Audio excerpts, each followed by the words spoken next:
¿Cómo les va? Llueve, señores. Uy, se siente el frito. Bajó Pacheco de la montaña, como le dicen aquí, justamente ese fenómeno de frío, de temperaturas más bajas en Caracas. ¿Cómo les va? ¿Cómo están? Para los amantes de la pelota cubana, atentos. Ya vamos con material que es exclusivo. Está listo Pavel Rondón en nuestros estudios. Ya voy también con las preguntas en redes sociales. Equipo muy activado, desde muy temprano estamos arriba justamente mostrando todo lo que va pasando. Fíjese esto, Estados Unidos empezó la retirada de sus 2.000 soldados que ocupan el territorio sirio. ¿Victoria para el mundo? Preguntamos. Allí la gran cuestión. Vamos a responder y a estallar las redes hoy participando y debatiendo. Además, hay una huelga de portuarios en Valparaíso que muestra una dura realidad laboral en Chile. Preguntamos, ¿por qué no hay diálogo con la patronal y el gobierno que destrabe el conflicto? ¿No les interesa? ¿Neoliberalismo puro? ¿Ausencia de derechos laborales? ¿Cómo es la cosa? Arranquemos. Estados Unidos empezó la retirada de sus 2.000 soldados que ocupan el territorio sirio. El presidente Donald Trump afirmó que tomó la decisión porque el Daesh, autodenominado Estado Islámico, ha sido derrotado. Esta victoria sobre el grupo terrorista tuvo como protagonistas al gobierno de Bashar al-Assad y de Vladimir Putin. El presidente ruso también reconoció la victoria sobre el grupo terrorista y afirma que las tropas estadounidenses no son más necesarias y pone en dudas si cumplirán el repliegue total. Según medios estadounidenses, la retirada se da tras una conversación telefónica entre Trump y su homólogo turco Recep Tayyip Erdogan, quien amenazó con atacar al pueblo kurdo, aliados de Estados Unidos en Siria. Por otro lado, el secretario de Defensa estadounidense, Jim Mattis, abogó que antes del repliegue total hay que garantizar que los terroristas del Estado Islámico no puedan resurgir. A pesar de la retirada de las tropas en Siria, Estados Unidos mantiene sus efectivos en el país vecino, Irak. ¿De quién es la victoria sobre el Daesh? ¿Qué se esconde tras la retirada de las tropas estadounidenses? Lo analizamos en claves hoy en Agenda Abierta.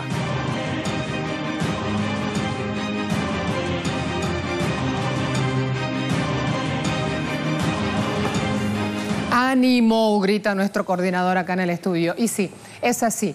Saben que en esta búsqueda de mostrarles siempre material diverso de un mismo tema para justamente tener distintos enfoques, distintos puntos de vista, encontramos sitios como este. Se llama Anadolu. Está titulando Retirada de equipos y vehículos estadounidenses de Siria. Poco después de que Washington anunciara esta retirada, docenas de camiones de Estados Unidos partieron hacia Irak. Ya un convoy de camiones condujo a la frontera por la noche, eligiendo específicamente la hora en que se apagó el suministro de energía a los asentamientos. Se fueron en la oscuridad de la noche. Según Washington, el proceso de retirada de estos militares de suelo sirio demoraría entre 60 y 100 días. Además, vamos a seguir ocultando ahí entre medios de comunicación. RT dice, algo no cuadra. Trump asegura que Estados Unidos derrotó al Estado Islámico en Siria, pero ¿corresponden estas afirmaciones del presidente Trump con la realidad en función de los hechos? El país que ha participado de manera legítima en esta lucha llamada antiterrorista en Siria a pedido del gobierno sirio ha sido Rusia. Gracias al apoyo de fuerzas aeroespaciales rusas, tropas gubernamentales de Damasco consiguieron recuperar 96,5% de su territorio. Se liberaron más de 1.400 localidades. Hay números de este operativo ruso en Siria que vale la pena ir revisando. Más de 30.000 vuelos de combate, más de 92.000 ataques aéreos, más de 96.000 objetivos de grupos armados destruidos, más de 5.000 hectáreas desminadas. El 87,4% del territorio está liberado justamente de organizaciones armadas. Allí entonces, fíjense cómo van a ir corriendo las imágenes y cómo van a ir apareciendo estos números justamente que les estoy comentando. La información la tiene, repito, RT. Además, la voz del embajador sirio está citada por una agencia rusa de comunicación. La retirada de Estados Unidos, dice Sputnik, ayudará a la lucha antiterrorista en Siria.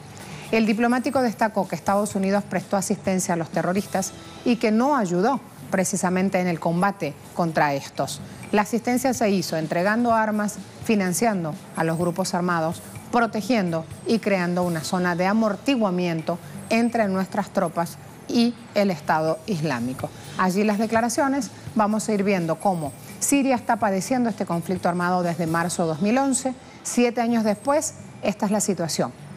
Territorio sirio, daños, van a ver aquí, que ha dejado y que deja todavía este conflicto armado. Hemos visto, falta muy poquito para liberar 100% de suelo sirio. En rojo, las tropas de Siria, Rusia, Irán, Irak y Hezbollah. En verde, las fuerzas, a ellos hablo con este 4%, las fuerzas todavía rebeldes. En algo que parece amarillo o verde clarito, kurdos. Y en azul, fíjense ahí, en azul chiquitico, donde todavía sigue ejerciendo su acción esta tristemente célebre coalición. Hablamos de este conglomerado de países, Arabia Saudita, Estados Unidos, Israel, Emiratos Árabes, la OTAN, justamente, que supuestamente iba en este terreno a combatir al Estado Islámico como organización armada. Hoy estamos viendo que esto no es así. Daños, dijimos, 350.000 a 400.000 muertos, 74.000 civiles, 12.500 niños, millones de refugiados. Solo en el año 2015, a cada 5 personas que iban a vivir al Líbano, 1 era siria. 300.000 desempleados, 400.000 millones de dólares se necesitan aproximadamente hoy para reconstruir el país. Estos son datos ACNUR. Es muy importante en este caso precisar la fuente, porque va variando justamente la información de un lado al otro. No es lo mismo que informe ACNUR a que informe a una ONG que puede tener presencia en el terreno y manejar distintas estadísticas. Por eso, cuando nos ciframos aquí, siempre les digo, esto es muy importante para estas cifras, estos números que deja la guerra en suelo sirio, en el pueblo sirio, estos números los tomamos de ACNUR. Hay también un pronunciamiento de un analista internacional argentino en redes sociales. Él se llama Bruno Scarsini. Está aquí en Venezuela siendo parte de un colectivo de investigación que se llama Misión Verdad. Bruno decía ayer, el anuncio del retiro de tropas de Estados Unidos en Siria es el reconocimiento del fracaso del nuevo Medio Oriente ampliado. El plan fue elaborado en la era Bush hijo, por el think tank, por esos tanques de pensamiento de Estados Unidos, Proyecto para un Nuevo Siglo Americano, y buscaba balcanizar aún más las naciones árabes. Dice Bruno, con sorna, firmando justamente ya, cerrando este tuit, que en paz descanse. Así entonces, fíjense también cómo van Revolución y Paz, ahí mismo, entre tantas respuestas, dice, qué noticia tan buena, que se salgan esos asesinos criminales genocidas. Y ahí se ha ido regando justamente ya lo que es la repercusión a esta noticia. Alina Duarte nos va a acompañar, está en vivo también, en este caso en Estados Unidos, es nuestra corresponsal allí. Alina, quiero preguntarte de lleno qué dicen los medios de comunicación de Estados Unidos a esta hora sobre la noticia. Hola, ¿qué tal? Muy buenos días, Marcela. Así es, pues en realidad un anuncio que ya se había hecho con tiempo. No era la primera vez que el presidente Donald Trump había dicho que quería retirar estas tropas. Sin embargo, terminó llamando la atención sobre todo el momento en el cual se hace este anuncio. Recordemos que dentro de Estados Unidos hay todavía bastantes presiones dentro de la administración de Donald Trump por varios temas. La posibilidad de un impeachment está que se juzgue al mismo presidente, varios escándalos. Es un momento bastante tenso para la administración de Donald Trump, por lo cual se pone el acento en los tiempos en los cuales está haciendo este anuncio, que insisto, ha sido una promesa incluso de campaña. Desde temprana hora, el día de ayer, él hacía uso de su cuenta de Twitter, como ya es casualidad, marcando agenda a través de sus redes sociales, diciendo que se había derrotado al Estado Islámico, que era la única razón por la cual Estados Unidos se mantenía ahí. Fue más tarde la vocera de la Casa Blanca, Sarah Huckabee Sanders, como lo comentabas, quien a través de un comunicado confirmaría este retiro de las tropas estadounidenses, diciendo que 5 años atrás el Estado Islámico era una fuerza muy poderosa. Sin embargo, Estados Unidos ya había derrotado el califato. Lo llamó una victoria, sin embargo, dijo que también no significaba el final de la coalición que se encontraba en ese lugar. Varias han sido las molestias y también en eso se han enfocado enfocado los medios de comunicación en la clara división dentro de la administración de Donald Trump. Y es que no todos están de acuerdo con esta decisión del retiro de más de 2.000 efectivos de Siria, efectivos estadounidenses. Entre ellos se encuentra quien es considerado como un halcón de extrema derecha, el asesor de seguridad nacional de la Casa Blanca, John Bolton. También el mismo secretario de Defensa, James Mattis, ha expresado en varias ocasiones que no está de acuerdo con retirar a las tropas estadounidenses de Siria, y también del Comando Central, Joseph Vogel. Pero esto también llegó incluso a reacciones dentro de los mismos congresistas estadounidenses republicanos muy cercanos a Donald Trump, como el mismo personaje, Marco Rubio, quien también, siendo de derecha, él dijo que esto era un error, y también el senador Lindsey Graham, quien dijo que esto sería un error también como el de la administración de Barack Obama. Dijo que esto socavaría lo que él llamó la expansión iraní, y dijo que pondría en riesgo también a sus aliados kurdos. También lo calificó como un impulso para que regrese el Estado Islámico a la región. Recordemos que durante estos 2 años de la administración de Donald Trump han sido todos los ataques que se han efectuado contra Damasco. Sin embargo, Washington básicamente no ha presentado pruebas de todo lo que dice que justificaría estos ataques en 2 ocasiones.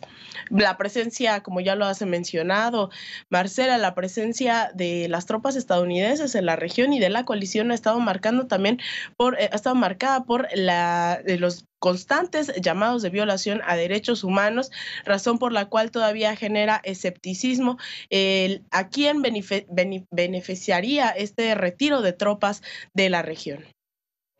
Ahí está el punto, y es lo primero que le voy a preguntar a Lina, a Firas Al-Karani, que nos acompaña a partir de este momento. Gracias, volvemos contigo en cualquier momento. Firas, bienvenido, ¿cómo le va?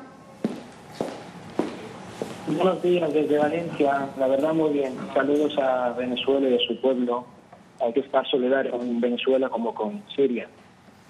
Y más, permítanme en el principio, antes de empezar, después de los ataques de la socialdemocracia postmoderna de España contra la actuación del presidente Maduro, que viene desde España. Tanto tenemos para hablar de esa relación bilateral, Firas, pero voy al punto ahora con Siria y Estados Unidos. La salida de las fuerzas estadounidenses podría implicar una profundización del avance turco. Si alguien sale, alguien se espera que entre, dicen los analistas internacionales. ¿Es así de simple esa ecuación, esa fórmula? Vamos a ver, hay que ser muy cautos sobre la actuación de la Casa Blanca. Vamos a ver, hoy en día la administración americana parece una república bananera. Eso es la administración diplomática ni política de la Federación Rusa ni China, por donde tienen unas doctrinas y unas ideas claras de actuación. Un día sale Trump, dice una cosa, el día siguiente la cambia. Empieza Mattis como el secretario de Defensa americano está en contra de esta actuación. Bolton, ya saben quién es John Bolton, etcétera, etcétera. Acá hablando de Rubio, incluso de Graham, etcétera. El tema concreto es una decisión, no es nueva. La gente cree que es una decisión de un lógico por actuar rápidamente y salir de Siria. Yo lo dije en una intervención anterior, saldrán o vivos o muertos. Y es una victoria para él. Prácticamente sabe que él la batalla la tiene perdida a todos los niveles. Ni sus aliados que están sobre el terreno son capaces en algún momento a defender estas pocas tropas americanas, ni a nivel estratégico ni a nivel militar. Son pocas bases donde hay muy pocos soldados, donde el avance del ejército sirio va a ser imparable una vez termina el tema de ISIS.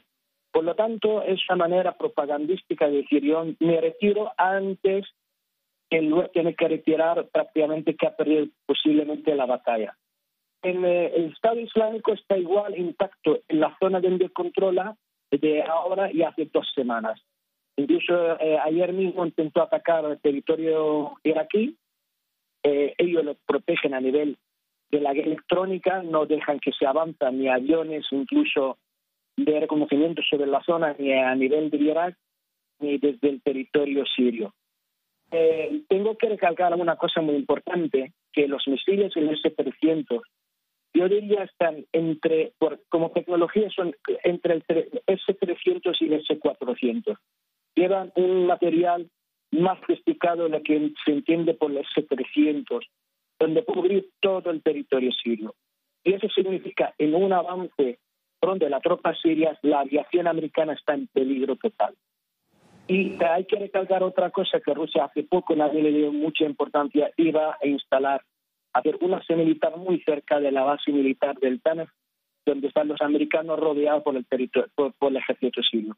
Por lo tanto, yo creo que es una manera de ver cómo actúa en general Estados Unidos y este lobby sionista que hay dentro, que está muy preocupado, pero no lo tengo muy claro porque puede haber provocaciones desde el Estado Islámico con un avance, puede haber algún problema incluso desde Israel, que no quepa la menor duda que Israel en un momento ve que está muy acorralada, es capaz de hasta iniciar una ofensiva en el sur del Líbano o inventar cualquier problema para cambiar la estrategia de Estados Unidos en la zona. Por lo tanto, hay que ser muy, muy cauto, y nosotros del americano no tenemos mucha confianza desde años, digamos, más de 50 años desde que tenemos esta política antiamericana y con el apoyo del pueblo palestino, pues prácticamente confianza con el americano no tenemos.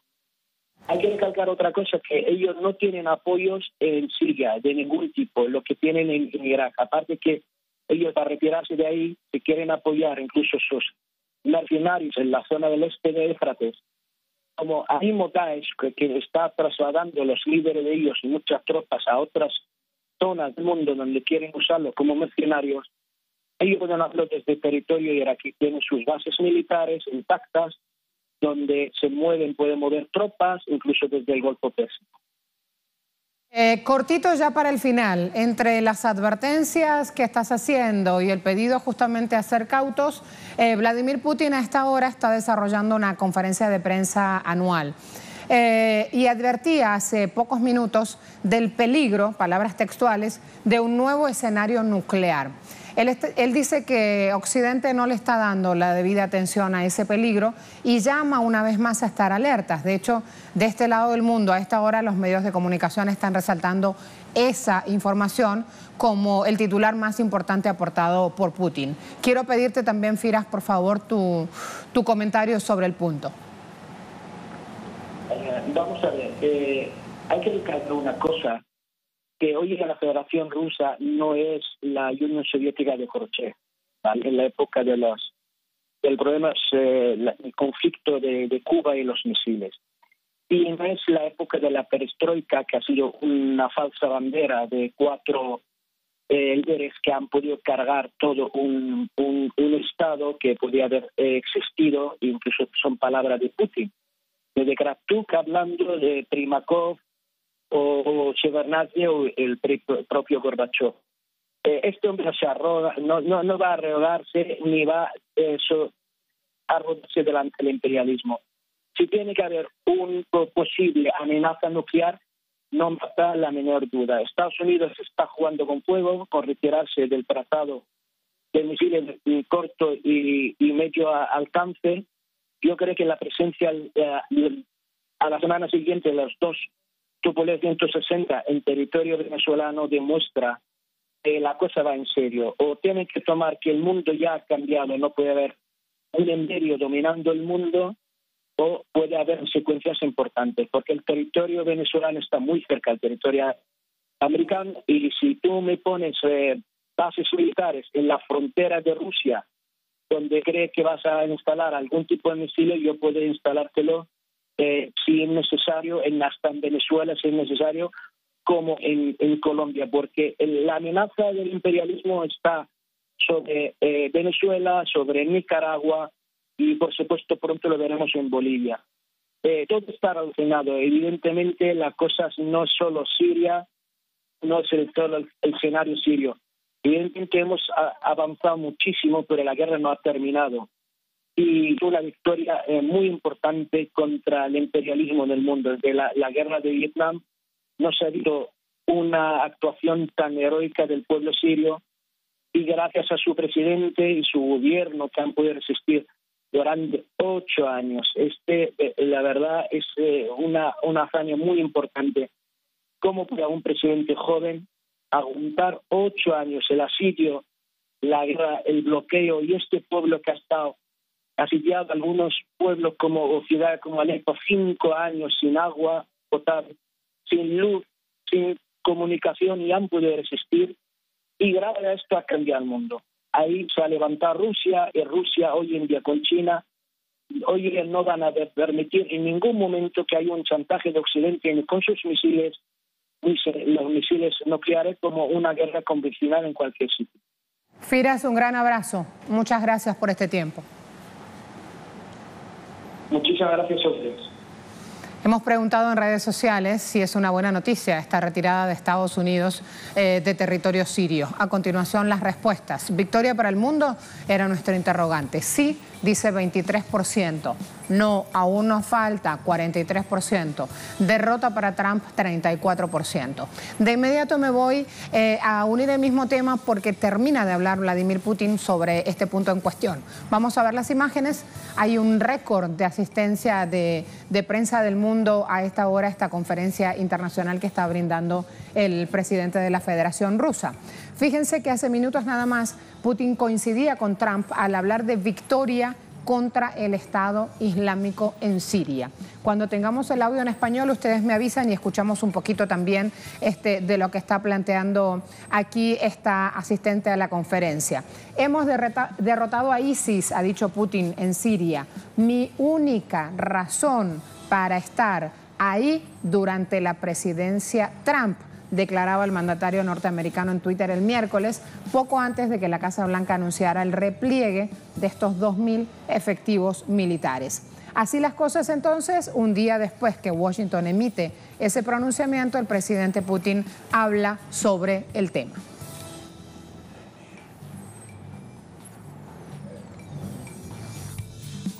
Allí las imágenes, ¿ven cuántos son? Miles, y así con este tono distendido y sin esquivar tema va Vladimir Putin respondiendo justamente cada uno de los interrogantes que se le plantean. En este momento, a Agenda Abierta se va a la pausa. Será así de breve. Les he prometido también un momento estelar hablando de la pelota cubana y una decisión que va a cambiar y mucho a corto plazo lo que va pasando en ese sector deportivo de Cuba. Ya está Pavel Rondón preparando información, tenemos material exclusivo. No nos deje solos, hoy queremos compartir con usted lo mucho que está ocurriendo en nuestros pueblos. Continúan en pie de lucha a los trabajadores portuarios chilenos de Valparaíso, exigiendo mejoras laborales y salariales a través de una huelga que ya alcanzó los 34 días. El miércoles, tras reunirse en asamblea, los estibadores decidieron rechazar los puntos de preacuerdo que habían establecido los directivos de la empresa de transporte Pacífico Sur, en conjunto con los ministros de Trabajo y de Transporte. De inmediato, y en consonancia con los últimos días, las calles de Valparaíso se convirtieron en escenario de manifestaciones que fueron duramente reprimidas por los carabineros chilenos. El paro comenzó en noviembre pasado y es liderado por trabajadores eventuales que no poseen estabilidad laboral ni contrato, por lo tanto, carecen de derechos, beneficios y protección. Mientras el conflicto se agudiza y obtiene muestras de solidaridad en distintos puertos del país, la respuesta del gobierno, liderado por Sebastián Piñera, se muestra insuficiente. Hoy en Agenda Abierta analizamos qué motivó la huelga de los trabajadores portuarios de Valparaíso y las implicaciones del conflicto que pretende continuar en los próximos días.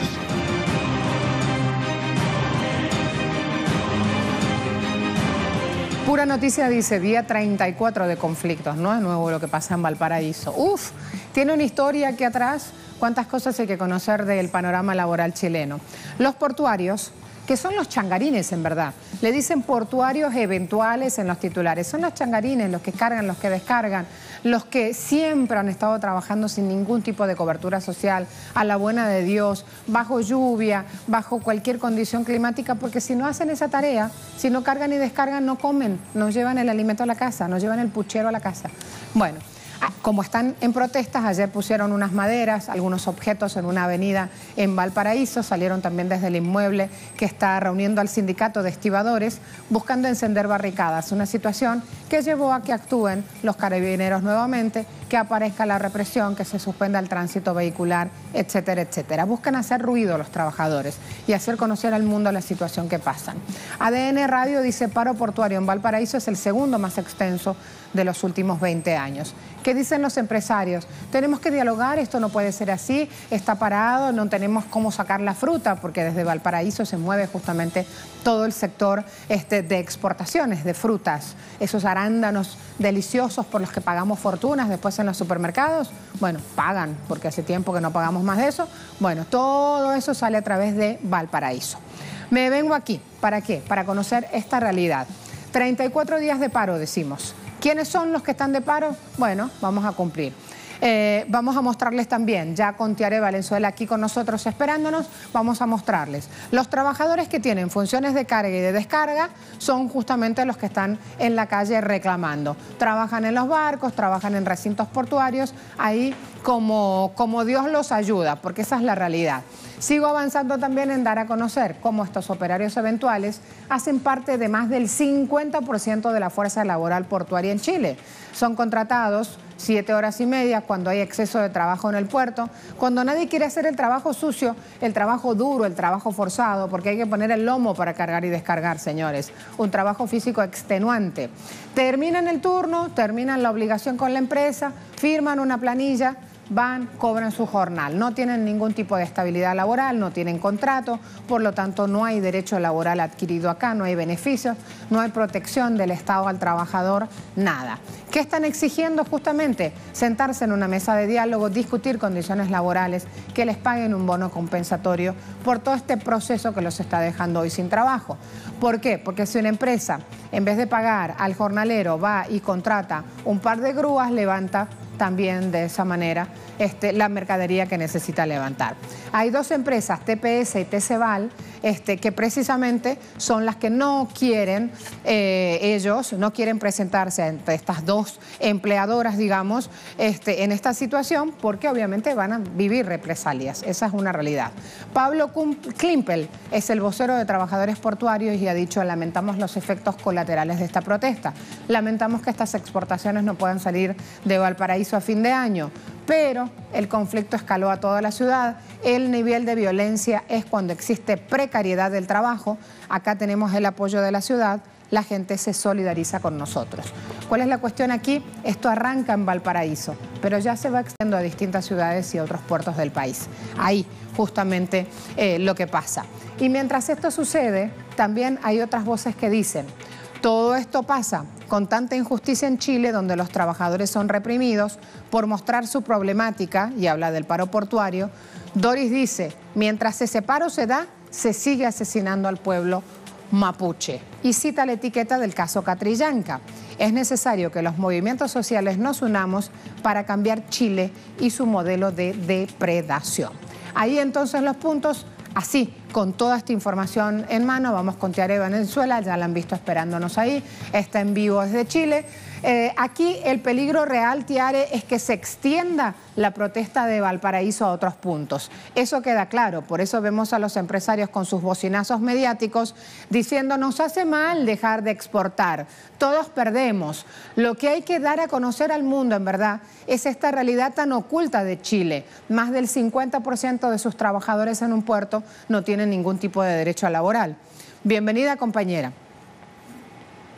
Así es, Marcela, es lamentable que la prensa nacional, la prensa hegemónica, en estos casos se pone al servicio del poder político y también del poder económico, dando estos titulares que tú mencionabas, y poco hablan de la precariedad laboral de estos trabajadores que, como tú muy bien lo decías, el día anterior, antes de empezar su jornada laboral, saben si van a trabajar 3, 4 horas y no tienen ningún tipo de previsión social. Trabajadores que están dentro del Código del Trabajo, pero que no se le asegura ninguno de los términos y derechos fundamentales que todo trabajador en Chile tiene. La teleaudiencia se preguntará por qué es tan importante esta paralización de los portuarios cuando este 2018 han sido los movimientos sociales los que han puesto en jaque al gobierno de derecha de Sebastián Piñera. Bueno, primeramente porque hace 20 años no se realizaba una paralización como esta en nuestro país. Segundo, porque Valparaíso fue el primer puerto en la región que conectó a la región con el puerto de California, y ese fue el punto estratégico, se convirtió en un puerto estratégico para todas las exportaciones del cono sur hacia los demás continentes. Es así que hoy está en jaque, por supuesto, la exportación, como tú muy bien lo decías, Marcela, sobre todo de frutos que se están descomponiendo en el puerto ya que no pueden salir. Y por último, también acá hay una conciencia de los trabajadores que están haciendo eco del llamado de los trabajadores portuarios y se están paralizando a lo largo y ancho del país. Y no tan solo los trabajadores, también los estudiantes. Por ejemplo, en la ciudad de Valparaíso, también los estudiantes de la Universidad de Playa Ancha han paralizado sus funciones en apoyo a los portuarios. Es un sector estratégico de Chile, un país que está bañado de norte a sur por la costa del Pacífico, por lo cual la salida al océano es crucial para la actividad económica en Chile. Sin embargo, hay empresas que abarcan y aumentan sus caudales económicos a partir de la generación de este sector estratégico, pero pocos saben de estas ganancias estos trabajadores. Es por eso que exigen no tan solo mejoras salariales, sino que exigen dignidad laboral, y eso hay que tenerlo claro. Acá no se trata de aumentar los caudales, se trata de dignidad laboral. Es por eso que rechazaron el preacuerdo del gobierno cuando se inicia esta mesa de diálogo con el gobierno. ¿El gobierno qué le hace? Le ofrece una disca, le ofrece un préstamo que luego deben resembolsar a las empresas, y también le ofrece cursos laborales. Esto no es lo que quieren, estos son en realidad recursos paliativos para paralizar, en cierta forma, y para dispersar una paralización que tiene jaque al gobierno de Sebastián Piñera. El gobierno de Sebastián Piñera no está haciendo dos cosas fundamentales: garantizar los derechos fundamentales de los trabajadores y convertirse en un real intermediario entre las empresas y los trabajadores. Ese es el punto crucial. Acá el gobierno de Sebastián Piñera está al debe con los trabajadores portuarios que ya dijeron que podrían llegar hasta las últimas consecuencias. Es decir, un puerto donde el Año Nuevo es conocido internacionalmente por hacer una actividad, un evento gigante de fuegos de artificio, podría quedar en debe debido a esta paralización. Y es ahí cuando va a haber el gran problema, ya que no solamente turistas nacionales, sino que también turistas internacionales llegan hasta el puerto de Valparaíso, aumentando, por supuesto, la economía de la región a través del turismo, y es eso lo que podría estar en peligro si no se levanta esa paralización de los portuarios. Pero es importante decirlo, al contrario, como lo dice la prensa hegemónica, acá hay una demanda clara y una demanda que es de dignidad laboral, una dignidad laboral que está al debe con esos trabajadores portuarios que están dentro del Código del Trabajo, pero no se les adjudica estos derechos fundamentales. Dentro de este conflicto social y de esta crisis en realidad generalizada que hay en el país a través de diferentes levantamientos de movimientos sociales, tenemos los feministas, tenemos los movimientos sociales que se oponen a esta ley propuesta por Sebastián Piñera de aula segura, que criminaliza en cierta forma a los estudiantes que salen a las calles a luchar por una educación gratuita y de calidad. Hay distintas iniciativas que están en este momento en el ojo de los movimientos sociales, pero a esto de la paralización de los portuarios, justamente el día de ayer, cuando nuestra compañera Paola Dragni va a cubrir esta información a la ciudad de Valparaíso, se encuentra en el lugar del papá de Camilo Catrillanca, Marcelo Catrillanca, y también la diputada Emilia Lullado, la primera mujer mapuche huilliche elegida como diputada de la República, la misma que tuvo cargo en la interpelación del ministro de Interior y Seguridad Pública y también primo del presidente Sebastián Piñera, Andrés Carlos, debido al caso Camilo Catrillanca. Se encuentran ellos dos en esta ciudad de Valparaíso, una ciudad de Valparaíso en conflicto, y es en ese momento donde CIPER Chile le muestra al público chileno, a la ciudadanía en general, la filtración de un video que muestra exactamente cuando se produce el asesinato del comunero mapuche Camilo Catrillanca. Un video que despejó las dudas que habían sobre este caso, y también un video que entra de nuevo a abrir la brecha de conflicto respecto a este suceso. Pues primeramente el operativo Fuerzas Especiales y los agentes que estaban ahí de Fuerzas Especiales por a Camilo Catrillanca dijeron que las cámaras de video no habían grabado, después dijeron que sí lo habían hecho, pero que habían borrado las imágenes. Conclusionó la justicia, por lo cual se cuentan 2 exsargentos formalizados, 2 exsargentos también formalizados por el delito de homicidio. Pero imagínense, esto pasó el 14 de noviembre y ya ha pasado casi más de un mes y se conocen estas imágenes que son muy fuertes, que han corrido en redes sociales, son impactantes. Yo, en lo personal, también me costó mucho ver estas imágenes porque vemos, lamentablemente, a Camilo Catrillanca con este disparo en la cabeza en su tractor, con claras señales de una alteración total de su cuerpo, y un Camilo Catrillanca que se encontraba con señales de vida, que cuando estos efectivos de Fuerzas Especiales lo sacan del tractor, lamentablemente también se cae del tractor y todos sabemos que después pasa, Camilo Catrillanca muere, convirtiéndose en el comunero mapuche número 16, asesinado en democracia. Y son estos 2 planos, especialmente de conflicto. Por un lado, los portuarios paralizados, poniendo un sector estratégico de Chile en jaque, y por otro lado, este video que abre nuevamente este portal lleno de irregularidades, en el caso de Camilo Catrillanca, que tienen en jaque hoy al gobierno de Sebastián Piñera. Un gobierno que, por un lado, no hace eficientemente su trabajo de ser intermediario entre las empresas y los trabajadores, y también de ser garante de los derechos fundamentales de los trabajadores portuarios, y por otro lado tampoco se hace cargo de su responsabilidad política cuando el Ministerio del Interior y de Seguridad Pública está a cargo de las Fuerzas Especiales, está a cargo de la institución de Carabineros, pero es a ellos que se adjudica la responsabilidad por Camilo Catrillanca. Dime, Marcela. Te llevaste todo el tiempo del análisis. Un tema era más importante que el otro, así que me está esperando el invitado ahora, y ya con esta información que hemos ido mostrando en emisiones inclusive anteriores, voy a dejarte en Chile para darle paso a Iván Buscovich. De lo contrario va a terminar cortándonos el teléfono porque justamente está esperando ya desarrollar el análisis con nosotros. El profe es economista, profesor de la Universidad de Valparaíso, justamente director del Instituto de Empresas de Menor Tamaño, así que nos va a dar de lado y lado la visión de lo que pasa. Bienvenido, ¿cómo le va? Hola, ¿cómo está?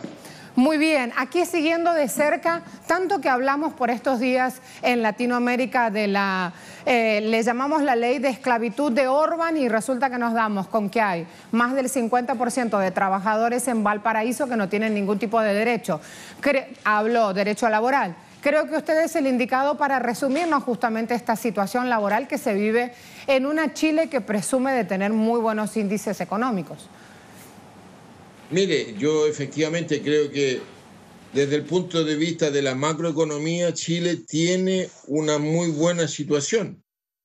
Cuando entramos en el análisis ya más detallado, como es este caso, el de los derechos laborales de los trabajadores, en el caso específico de los trabajadores del puerto, y ahí nos encontramos con que hay una cantidad, más o menos la mitad de esos trabajadores que hoy día no tienen derechos, porque son llamados justamente trabajadores eventuales y que cada día tienen que preguntar si tienen trabajo, y si tienen, firman un contrato que en la misma jornada se acaba.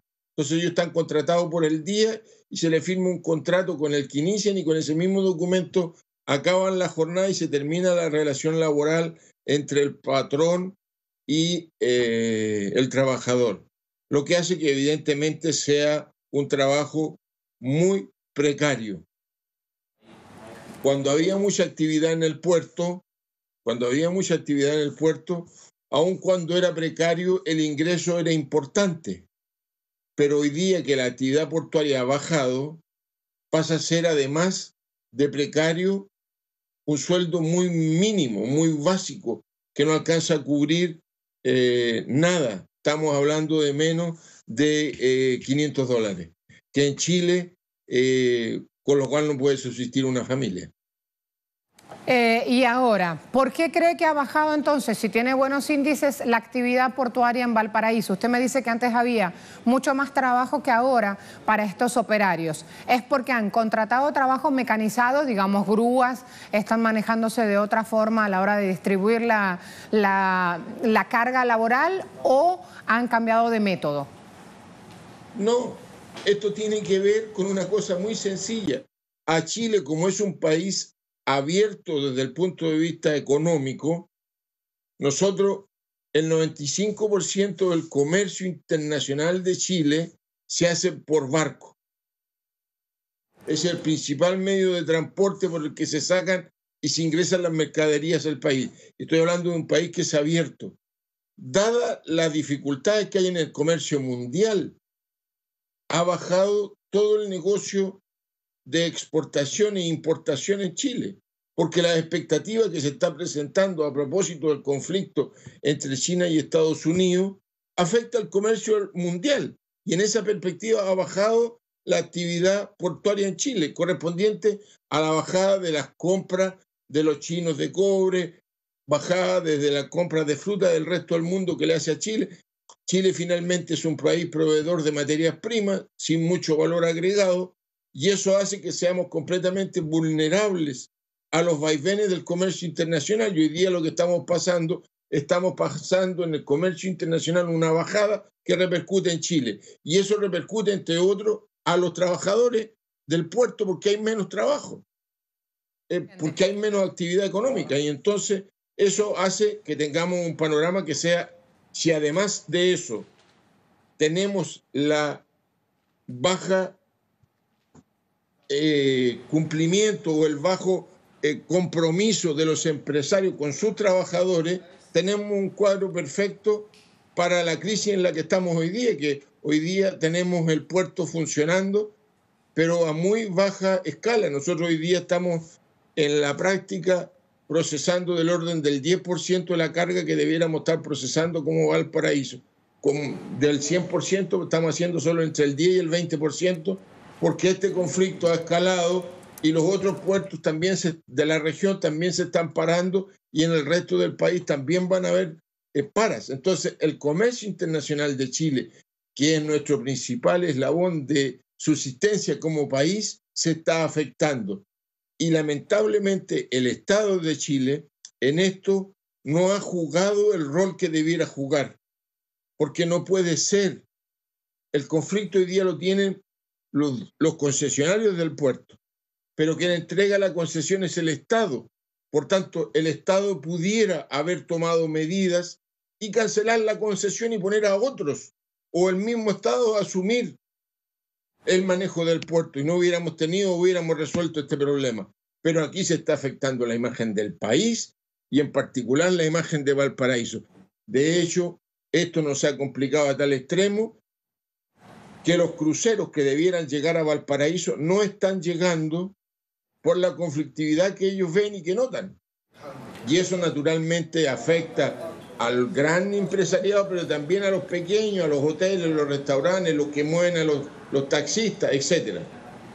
Gracias, profesor, por este tiempo. Le mando un gran abrazo, que ya va a ser abrazo navideño, por cierto.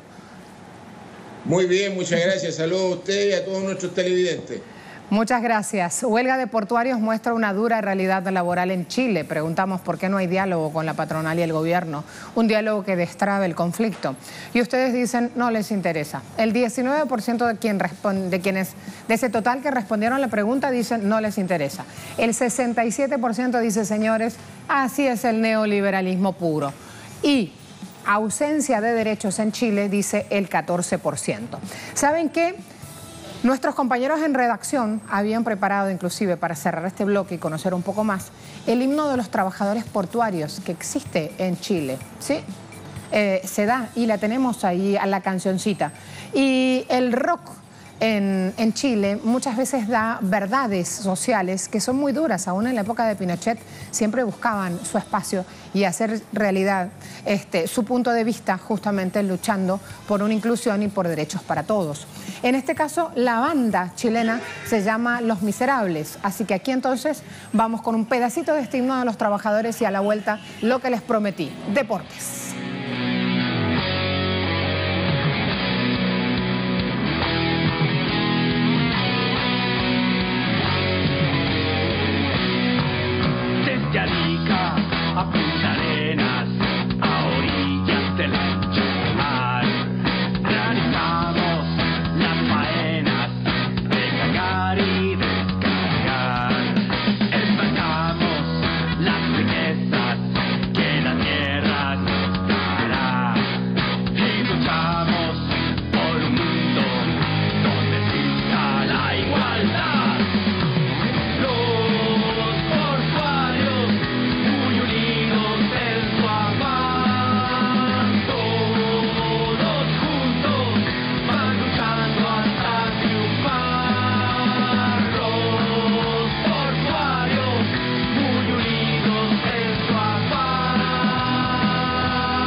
Alta expectativa en este estudio, señores. Todos como nunca, calladitos. Se va a hablar de pelota y todos esperan a ver este anuncio que se ha calificado como un anuncio histórico. ¿De qué se trata?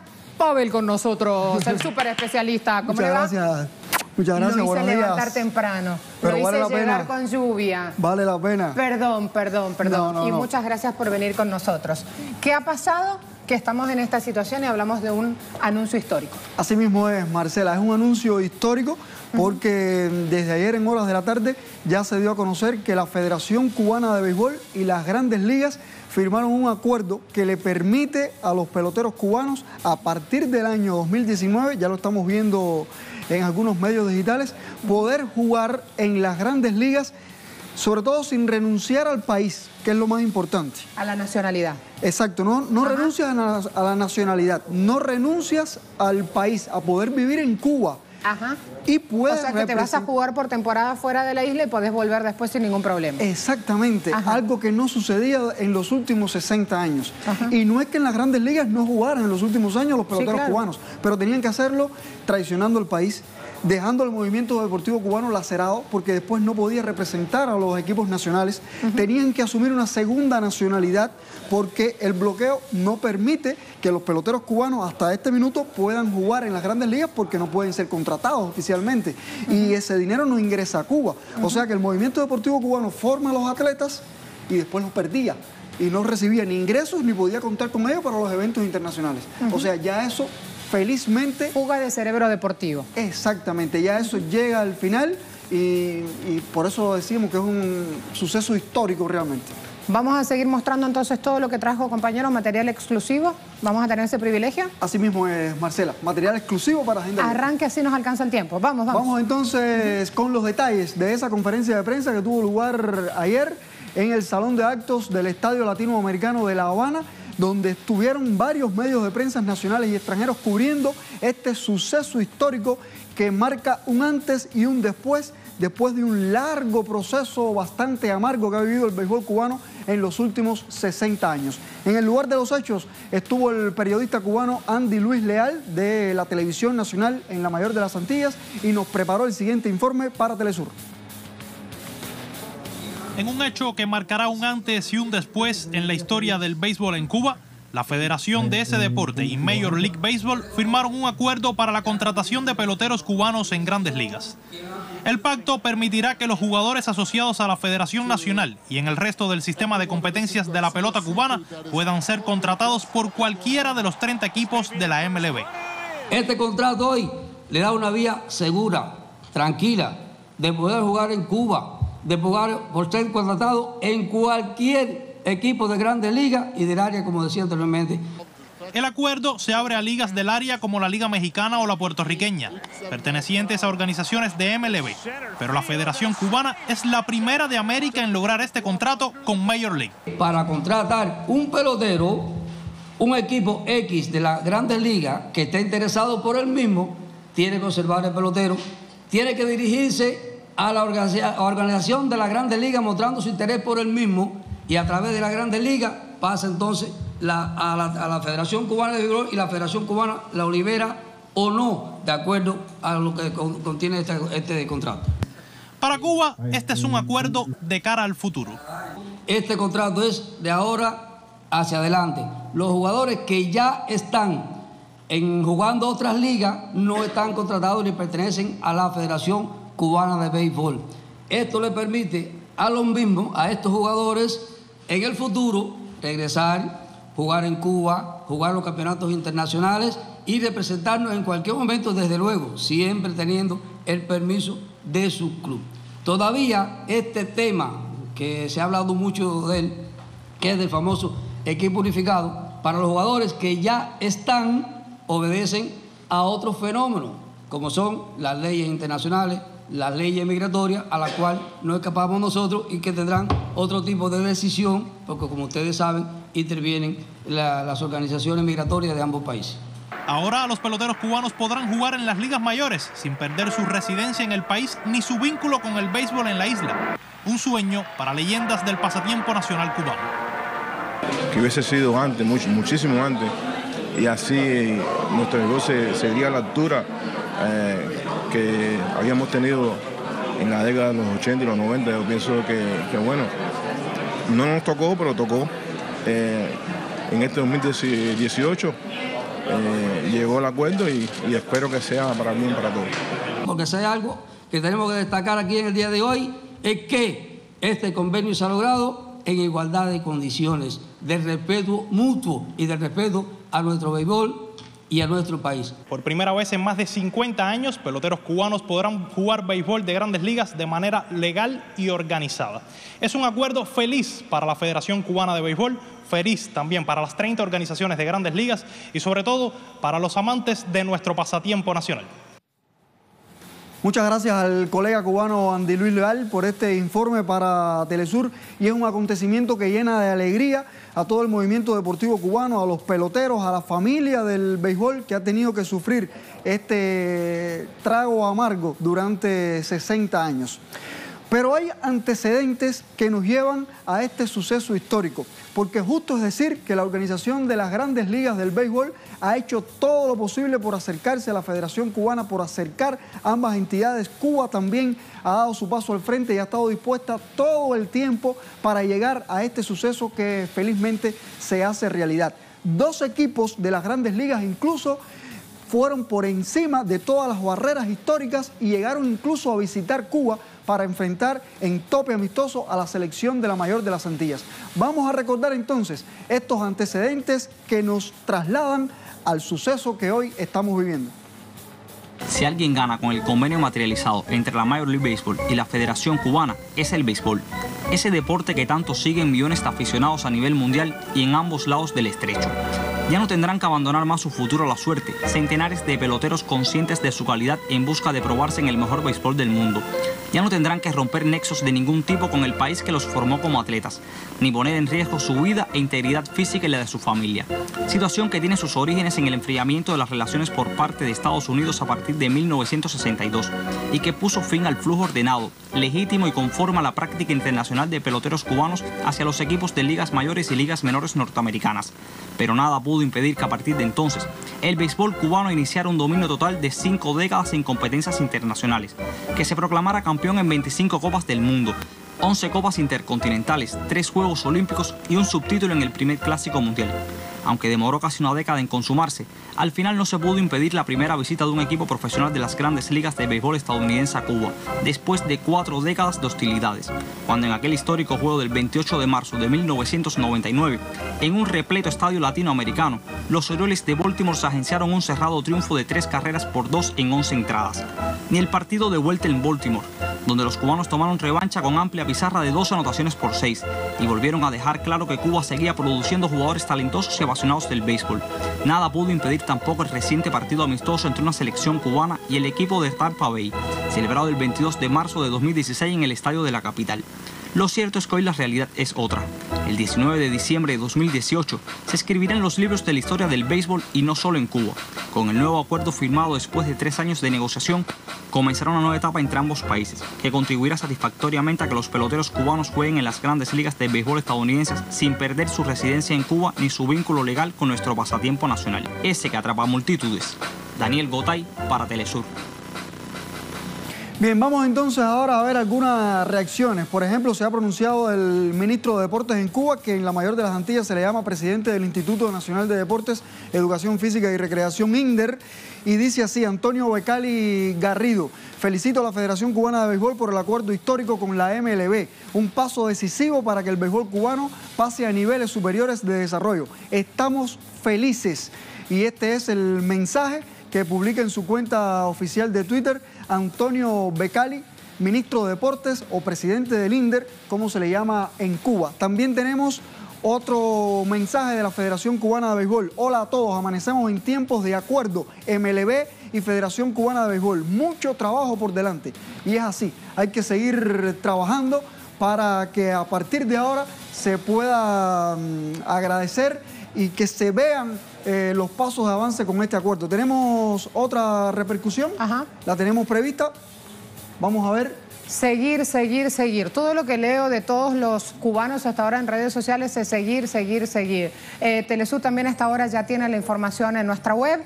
Gracias Gracias a ti, Ha sido Marcela. largo, has logrado mantener aquí la expectativa y cumplirla con creces, así que gracias por este tiempo compartido. ¿A las 11 vas a tener más? Sí, a las 11 vamos a tener más repercusión, vamos a hacer contacto en vivo con analistas en Cuba, no solo con atletas, sino con especialistas para seguir abundando en este tema que por supuesto es la noticia del día.